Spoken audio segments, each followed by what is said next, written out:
So how do you approach food from the perspective of long term ailments like cancer? అంటే ఫుడ్లో balance is most important and choices is most important.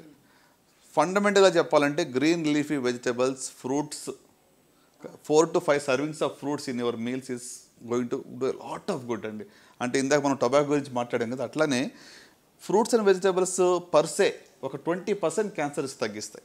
ఓహో, amazing. దాంట్లో ఉన్న anti oxidants కానివ్వండి, దాంట్లో ఉన్నటువంటి ఒక న్యూట్రియంట్స్ కానివ్వండి, they fight cancer causing substances or cancer ప్రారంభం అయితే కూడా దాన్ని ఫైట్ చేస్తాయి. సూపర్ ఫుడ్స్ నిజంగా సూపర్ ఫుడ్సేనా సార్? మొరింగా పౌడర్ అని, అంటే మినగాకు తీసి ఇంకేంటది అలాగే రకరకాలు వచ్చాయి ఈ మధ్యకాలంలో, వీట్ గ్రాస్ ఒకటి. Are these truly super foods? As an oncologist do you subscribe to that at all? You don't. So basically మనం ఏదైనా సహజ సిద్ధమైన పద్ధతుల్లో మంచి వ్యాయామంతో ఫిజికల్ యాక్టివిటీ మీరు చెప్పారు చాలా ఇంపార్టెంట్.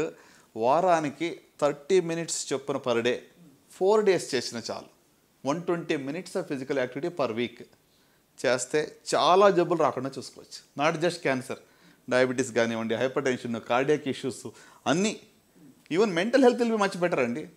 మనం productivity will be much better. నేను ఒకరోజు జిమ్కి వెళ్ళకపోతే, వాక్ చేయకపోతే ఆ రోజు నా ప్రొడక్టివిటీ తక్కువగా నాకు తెలిసిపోతుంటుంది. సో ఫిజికల్ యాక్టివిటీ అనేది నిజంగా అంటే పోస్ట్ కోవిడ్ ఎక్కువ మంది ఇంకా స్క్రీన్ అడిక్షన్ ఎక్కువ అయిపోయింది. ఇప్పుడు అన్నీ కూర్చుని చోట వస్తున్నాయి కదండి మీకు, స్విగ్గీలు, జొమాటోలు, ఎక్కడ బయటికి వెళ్ళి ఎక్కడికి వెళ్ళక్కర్లేదు కూడా, కూర్చుని చోట అన్నీ వచ్చేస్తున్నాయి. సో ఐ థింక్ శారీరక వ్యాయామం అనేది చాలా simplest and easiest way for good health. అంటే మంచి ఆరోగ్యం కోసం ఎక్స్పెన్సివ్ ఏమీ మనం చేసే అవసరం లేదు. ఫుడ్ చాయిసెస్, ఏమంటే physical activity, right, drink lots of water, ఇవన్నీ దీనికి ఖర్చుతో లేని పని ఇది. కానీ ఇవి చెయ్యం మనం. సార్ మామూలుగా అందరం అదే ఫుడ్ తింటాం, మోర్ ఆర్ లెస్ ఒక 80% స్పెక్ట్రమ్ ఒకే చోట ఉన్నాం ఇంచుమించుగా. కానీ కొంతమందికే క్యాన్సర్ వస్తుంది. ఆ కొంతమందిలో ఈ క్యాన్సర్ కణాలని ప్రేరేపించడానికి ఏ లక్షణాలు ఉంటాయి? Is it genetics? Is it something else that invites cancer? Sure అండి. అంటే క్యాన్సర్ రావడానికి జెనెటిక్ అనేటువంటిది, ప్రతి క్యాన్సర్ కూడా జెనెటిక్ అలాగనుకుంటే, ఎందుకంటే జీన్స్లో తేడా వచ్చినప్పుడే కదా కణాలకు విభజన అలా జరుగుతూ ఉంటుంది. కానీ ఇది జన్యుపరంగా వచ్చిందా, హెరిడిటరీ అంటాం. సో హెరిడిటరీ అంటే మీకు వంశపారంపర్యంగా కుటుంబంలో వచ్చేటువంటిది. దాని యొక్క రిస్క్ అనేది 5 నుంచి 10% మాత్రమే ఉంటుంది. సో మిగతా 90 నుంచి 95% అనేటువంటిది మనకు నేచర్లో ఉన్నటువంటి మనం ఎక్స్పోజ్ అయినటువంటి కార్సినోజెన్స్ వల్ల మనకు వస్తూ ఉంటుంది. సో ఇప్పుడు మీరు అన్నారు ఏ ఫుడ్లో ఉన్న ఏ కార్సినోజన్ ఎప్పుడు ట్రిగ్గర్ చేస్తుంది, ఇట్ డిపెండ్స్. ఇప్పుడు కొంతమంది ఏమంటారు దగ్గరికి వచ్చి, మా ఫాదరు 40 ఏళ్ళుగా స్మోక్ చేశారండి, ఆయనకి ఏ లంగ్ క్యాన్సర్ ఏం రాలేదు, ఎందుకు మానేయాలి? అవును, కరెక్ట్. చాలా కామన్ జస్టిఫికేషన్. మన కామెంట్స్లో కూడా పెడతారు సార్ ఇలాంటివి. అవును, కొంతమందికి రాలేదు అన్నంత మాత్రాన మనము దీనివల్ల వస్తుందని దాన్ని డిస్ప్రూవ్ చేయట్లేదు. 90% of the lung cancers direct related to smoking prove చేసాం. 10% మాత్రమే నాన్ స్మోకర్స్ కూడా లంగ్ క్యాన్సర్ రావచ్చు. అవును, correct. Okay, at the same time స్మోకర్స్లో రాలేదు అంటే దట్ డజంట్ మీన్ దట్ ఇంకా స్మోక్ చేస్తే ఏం కాదనేది కాదు. మనం దాన్ని you can't prove the other way round. So ఎందుకు వస్తుంది అంటే వాళ్ళలో ఆల్రెడీ ఒక ప్రిడిస్పోజిషన్ ఉండాలి. Over a period of time ఈ కార్సినోజెన్స్ రెగ్యులర్గా ట్రిగ్గర్ చేస్తాయి, క్యాటలిస్ట్గా పనిచేస్తాయి. ఈ కణాల యొక్క జెనెటిక్ చేంజ్ అంటే ఇప్పుడు ట్యూమర్ సప్రెసర్ జీన్ అని ఉంటుంది. అంటే ఒక కణాల విభజన జరగకుండా ఉండేటువంటి ఒక జీన్ ఉంటుంది, దాన్ని ఆల్టర్ చేస్తాయి. ఆల్టర్ చేసినప్పుడు అది సప్రెసింగ్ బదులు కీప్ డివైడింగ్ అంటుంది. అంటే ట్రాఫిక్ సిగ్నల్స్ ఫెయిల్యూర్ అయినట్టు అనుకోండి. Instead of green it says red. Okay, 2 చోట్ల 3 చోట్ల సిగ్నల్స్ రెడ్ అయినాయి అనుకోండి, ట్రాఫిక్ అంతా వచ్చి జామ్ అయిపోతుంది ఒకే చోట. సో ఒక లంప్ ఫార్మ్ అవుతుంది. So it's a failure of signalling system. మన కణాల్లో ఉన్న సిగ్నల్స్, కణాల విభజన జరగాల వద్దా, ఆగు అనే దానికి బదులు వెళ్ళు అని చెప్తా ఉంది. So it keeps on dividing అని.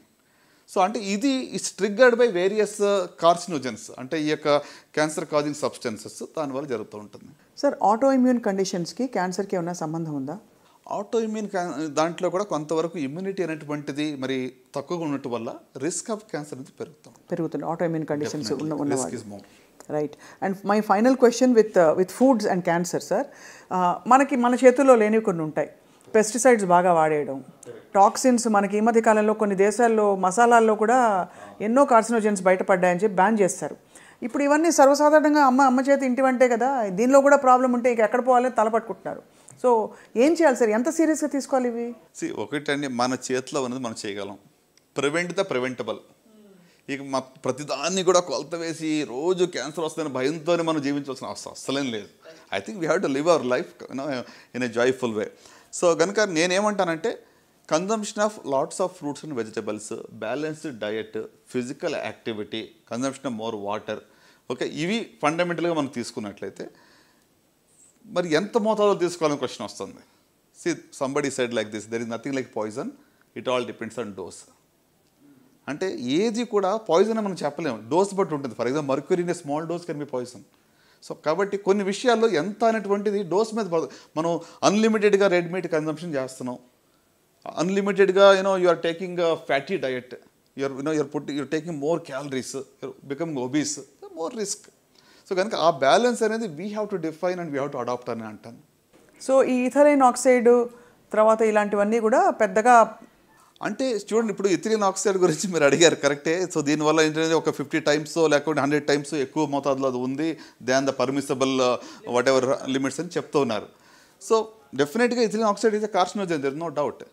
కానీ మరి ప్రతి ఫుడ్ మీరు తీసుకునేటప్పుడు మీరు మెజర్ చేయలేరు కదా. How can a common man take it? I think దీనికి ఏంటంటే మనకి లెజిస్లేషన్, మన వాట్ ఎవర్ రెగ్యులేటరీ బాడీస్ ఉన్నాయో they have to be more stringent. అవి పీరియడ్గా చెక్ చేసి వాళ్ళు అట్లీస్ట్ మనకు అష్యూర్ చేసి ఫుడ్ మనకి ఇస్తే మనం తీసుకోగలం. కానీ మనం రోజు we cannot measure whether ethylene oxide is there or not.